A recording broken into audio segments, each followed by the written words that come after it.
Okay, so this is Rogues Gallery with Michael Gross, right? Author of 740 Park.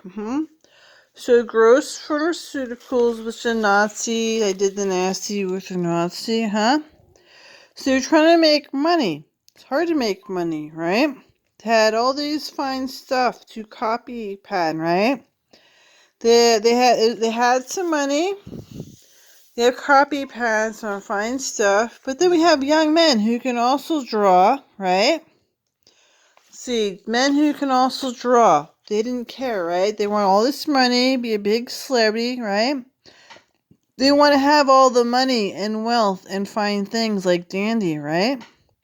They really want to have all this extravagant. In Paris, one Leon Gauguin, who had been described as a slightly shady character by Oxford's Journal of the History of Collections, seems to acquire Blodgett paintings from several different individuals and estate sales and auctions. Gauguin was among the first of the many European art dealers who, over the years, have hooked wealthy, naive American clients and even made a fool of the museum. It seems to say Blodgett paid 1,060 or 80,000, a bit over 1.9 million in 2007 dollars for the 1,174 pictures, and wrote to his fellow trustee to offer them to the museum at his cost with a money-back guarantee of authenticity.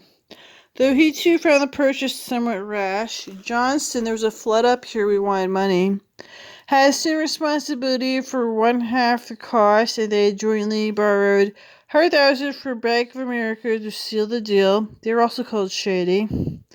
At an eventful March 1871 board meeting, the Met accepted Blodgett's offer, acquired its first holdings. Fortunately, within 2 months, subscriptions reached $250,000 so it could pay for them. But Samuel Avery, the art dealer who had become a trustee, believed Blodgett was worse than rash and shared the sentiments of Johnson. Johnson was a town in Pennsylvania that had flood. They wanted money so they could fix bridges, which was important. Yeah, it is important. While in Paris a year later, there's a Johnson flood with shady people going on. Like they care. So they want money for like their bridges to not collapse, like real stuff, like cars. So they had real stuff. This is right before the cars, so shady people. So they're still shady, right?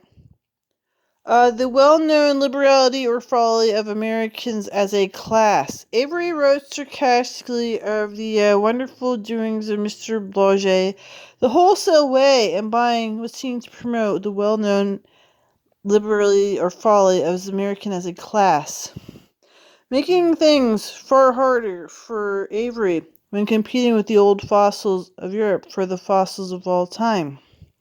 He'd been branded as a gilded goose ripe for slaughter. Avery complained, and the museum had become the great hope for every art operator in Europe. Most of what he'd been offered on his trip was worthless, the rest vastly overpriced.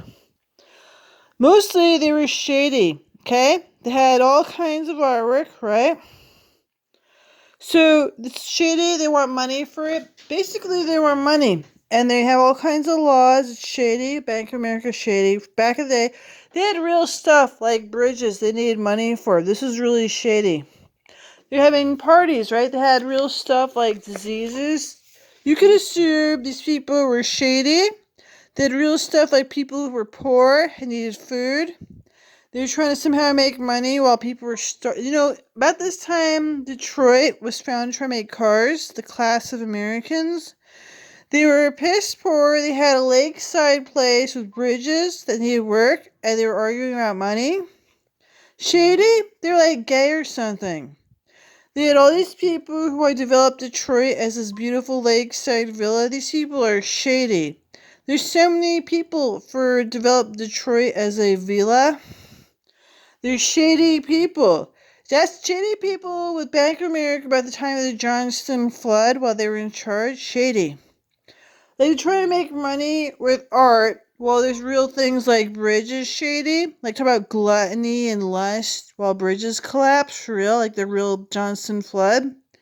So they said Americans were a class, they were piss poor. A class of Americans were piss poor who would make $3 million in art while like the Johnson flood happened about the same time. Shady. So people who had class Americans were not taught how to build like a bridge. Just shady people trying to make money on art. So they went about their church and being shady, about lust and gluttony. So this is what they want to talk about while a bridge, the dam collapsed, Johnson flood in Pennsylvania, and this is what they want to talk about: making money while a Johnson flood collapse, and no one really cares. So there's floods and damage all the time. They blow the crap out of you. They want to have money. You know what? Paintings are nice, right?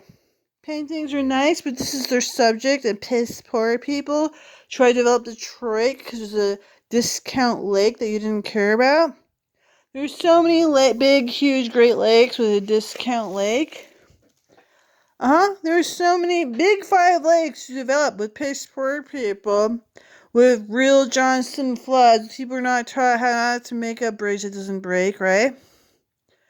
So they didn't have well-trained class of Americans to build the dam for Johnston because they were talking about art and making money. Then they're arguing with the people building it, and why they wanted to have a class of people who had money to fix the bridge and keep the prince out. Why they want to have builders who have money to learn how to build a bridge that doesn't collapse and keep the prince out. Middle class keep the prince out works pretty good. Middle class kept the prince out pretty good. They were with money with the prince who wants to take everything, keep the prince out.